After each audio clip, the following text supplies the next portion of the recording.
கேள்வி என்னன்னா, முஸ்னத் அஹமதுல வருது, யாரெல்லாம் சூனியத்தை நம்புகிறாரோ அவர் சொர்க்கம் நுழைய மாட்டார். வலா முஃமினுன் பிஸ்.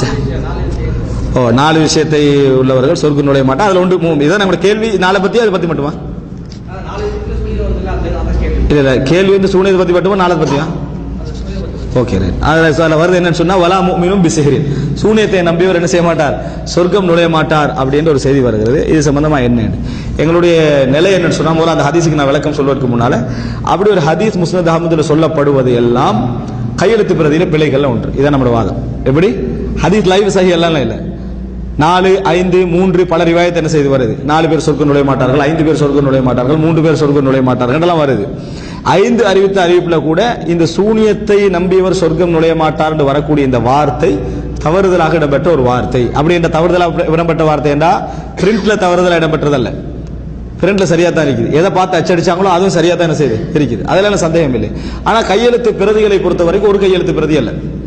ஒன்று நம்ம அச்சு கொண்டு வரதுக்கு காரணம் ஒரு கையெழுத்து பிரதி அல்ல. அதுக்கு ஒரு 100 அந்த நூறுடைய பிரபல்யத்தை பொறுத்து 10 இருக்கும், 15 இருக்கும், 20 இருக்கும், எத்தனை கையெழுத்து பிரதிகள் என்ன செய்யும் இருக்கும். ராவி எழுதுறவங்க யாரு? மனிதர்கள். நம்ம குர்ஆனுடைய விஷயத்தில் என்ன சொன்னோம், என்ன சொல்றாங்க, என்னதான் நபித்தோழர்கள் சேர்ந்து எழுதினாலும் மனிதன் அடிப்படையில் தவறு வரத்தான் செய்யும், எழுத்துல என்ன செய்யும், தவறு வரத்தான் செய்யும். அந்த அடிப்படையில் 700க்கு மேல தவறு என்ன செய்யுது, குர்ஆன்ல எழுத்து தவறு இருக்குது. அப்படி சொல்றோமா இல்லையா? சொல்றாங்க. எத்தனை 700க்கு மேற்பட்ட தவறுகள் அல் குர்ஆனுடைய எழுத்து பிரதியில் இருக்கு. எத்தனை நபித்தோழர்கள் மிக கவனமா எழுதினதுல. இது முஸ்னத் அஹமத், இது குர்ஆன் அல்ல. இந்த முஸ்னத் அஹமதுடைய பிரதி எடுத்து எழுதுற நேரத்தில், ஒரு 10-15 பிரதியாக எடுத்து எழுதுற நேரத்தில் எவர்களும் பதியாத ஒரு பதிவை ஒரு பிரதியில் என்ன செய்யுது, ஒரு 2 பிரதிகள்ல அந்த செய்தி வருது. எது, வலா முஃமினுன் பிஸ்ஹரின் என்ற வார்த்தை. இந்த வார்த்தை சட்டப்படி அறிவிப்புல வராத வார்த்தை, சட்டப்படி அறிவிப்புல வராத வார்த்தை. ராவிகளுடைய தவறால அந்த கையெழுத்து பிரதியில் என்ன செஞ்சிடறாங்க, அதை பதிவு செஞ்சிடறாங்க. பிரிண்ட்டை விட்டுருங்க, பிரிண்ட்டுக்கு வருவதற்கு முன்னால அப்ப கையெழுத்து பிரதியில் இந்த வார்த்தை இருக்கிறதா இல்லையா என்றதை எப்படி முடிவு செய்வாங்கன்னா, எல்லா கையெழுத்து பிரதியையும் சேர்த்து தான், எல்லா கையெழுத்து பிரதியையும் சேர்த்து தான் முடிவு செய்வாங்க. இந்த எல்லா கையெழுத்து பிரதியை சேர்த்து முடிவு செஞ்சதை பிரிண்ட் பண்ணின பலர் இந்த வார்த்தையை போடல முஸ்னத் அஹமதுல. பலர் என்ன செய்யல, முஸ்னத் அஹமது கிரந்தத்தை எடுத்தீங்கன்னா அந்த வார்த்தை வராது. எது, சூனியத்தை நம்பியோர் சொர்க்கம் நுழைய மாட்டான வார்த்தை வராது. யார் அந்த ஒரு பிரதியை மட்டும் வச்சு பிரிண்ட் பண்ணாங்களோ, இந்த குறிப்பிட்ட தவறு விட்ட பிரதி இருக்கு தானே, அந்த பிரதியை மட்டும் வைத்து பிரிண்ட் பண்ணினார்களோ அவர்கள் அதை போட்டாங்க. அவர்கள் அதை போட்டார்கள். போட்டதனால அது முஸ்னத் அஹமதுல இருக்கிறேன் ஆகிறது, போட்டதனால முஸ்னத் அஹமதுல இருக்கிறேன் ஆகிறது. காரணம், பிரதிகளை வைத்துத்தான் அந்த ஆசிரியர் என்ன எழுதினார், என்ன ஹதீஸை சொன்னார் என்று முடிவெடுப்பது. உதாரணமாக நம்ம எப்படி சொல்றோமே, ஒரு 10 பேர் ஒரு செய்தியை சொல்றாங்கன்னா, இந்த 10 பேரை வச்சுதான் நீங்க யார்கிட்ட கேட்கிறாரோ அவர் என்ன சொன்னார் நம்ம முடிவெடுக்கிறோம். ஒரு 10 பேர் செய்தியை சொல்றாங்க, இன்னார் என்ன விஷயம் சொன்னார், இந்த 10 பேருடைய மெசேஜை வச்சுதான் அவர் என்ன சொன்னார் நம்ம முடிவெடுப்போம்.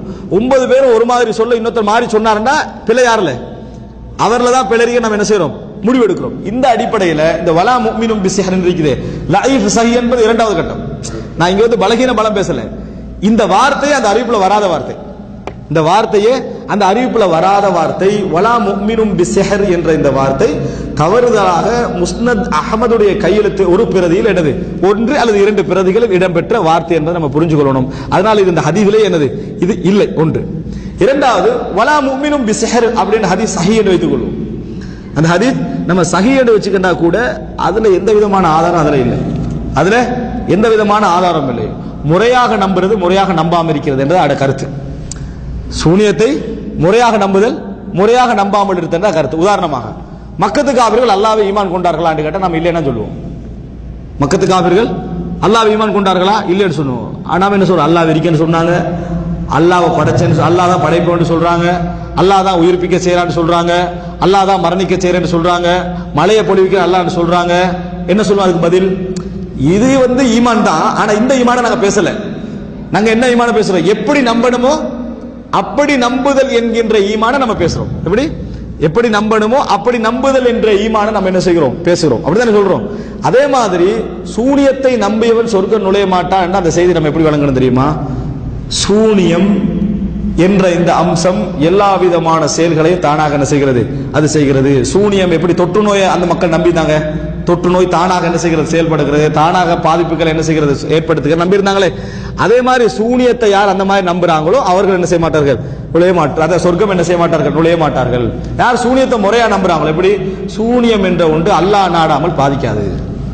அல்லாஹ் நாடினா மட்டும்தான் என்ன செய்யும், பாதிக்கும். சூனியத்துக்கு தானாகவே செயல்படக்கூடிய அந்த அமைப்பு இல்லை. உதாரணமாக தொற்று நோய் இல்லை என்று சொல்லுவாங்க, இது நம்பினவன் தானே.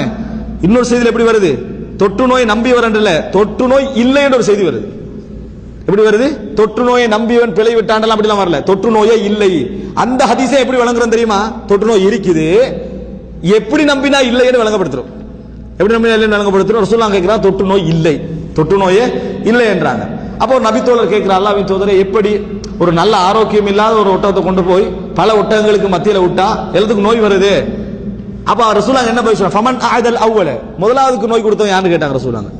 முதலாவதுக்கு நோய் கொடுத்தவன் யாரு, அல்லாஹ் தான். இது எந்த காலத்துல சொல்லப்படுது, கிருமிகள் பற்றிய ஜேம்ஸ் பற்றிய நம்பிக்கை இல்லாத காலம். அந்த சமுதாயம் எப்படி நம்பும், கிருமிகளால தொற்றுனா நம்ப மாட்டுது, ஒன்றோடு ஒன்று கலந்தாலே நோய் வருது நம்புது. அது பெரிய ஒரு ஆன்மீக பவர்ல உண்டாயிச்சு நம்பிச்சு. அப்படி நம்பினா குஃபர். அல்லாஹ்வுடைய நாட்டத்தின் பேரில் தொற்று நோய் ஏற்படும். அல்லாஹ் நாடாம பக்கத்துல இருந்தாலும் என்ன செய்யாது, ஏற்படாது. யாரா நம்பினா தொற்று நோய் இருக்கிற ஏத்துக்கிறதுல பிரச்சனை இல்லை. சூனியம் அதுதான். வலா முஃமினும் பிசிஹரின், சூனியத்தை நம்பிய சொர்க்கம் நுழைய மாட்டான்டா.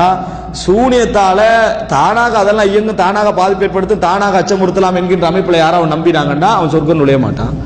சூனியத்தை அல்லாஹு நாடாமல் எதுவும் நடக்காது என்று நம்பினவன் சூனியத்தை நம்பினவனா ஆக மாட்டான். சூனியத்தை நம்பினவனா ஆக மாட்டான். எப்படி மக்கத்து காபிர்கள் விஷயத்தை வழங்குறோமோ, தொற்று நோய் விஷயத்தை வழங்குறோமோ, இது மட்டுமல்ல இன்னும் நிறைய விஷயங்கள் நம்ம எப்படி வழங்குறோமோ அது மாதிரி தான் இதை என்ன செய்யணும், நம்ம வழங்கணும். அடிப்படை விஷயம் அப்படி ஒரு செய்தியே என்னது, முஸ்னத் அஹ்மதுல இல்லை என்பது. இது சம்பந்தமாக நீங்க இப்படி சோட்டா சொன்னா விளங்காது. ஆர்டிக்கலாக, கட்டுரையாக கிட்டத்தட்ட ஒரு 3-4 தொடர்கள் பர்வீன ஷரஃபியான்னு சொல்லி இலங்கை சகோதரி ஒருத்தர் செஞ்சாங்க. ஒரு 4 தொடர்களுக்கு மேல இது முஸ்னத் அஹ்மத் பிரதியில தவறுதலாக வந்த ஒரு இதுன்னு சொல்லி பெரிய ஒரு ஆர்டிக்கல் செய்து எழுதினாங்க. முடிஞ்சா அந்த சகோதரிக்கு என்ன செஞ்சிடலாம், எனக்கு அதை அனுப்பி வச்சிடலாம். பாரக்கல்லாஹு ஃபீக். மேலும் மக்களை நன்மையின் பக்கம் அழைப்பவர்களாகவும், நல்லதை கொண்டு மக்களை ஏவுபவர்களாகவும், தீயதிலிருந்து மக்களை விலக்குபவர்களாகவும் உங்களிலிருந்து ஒரு கூட்டத்தார் இருக்கட்டும். இன்னும் அவர்களே வெற்றி பெற்றோர் ஆவர்.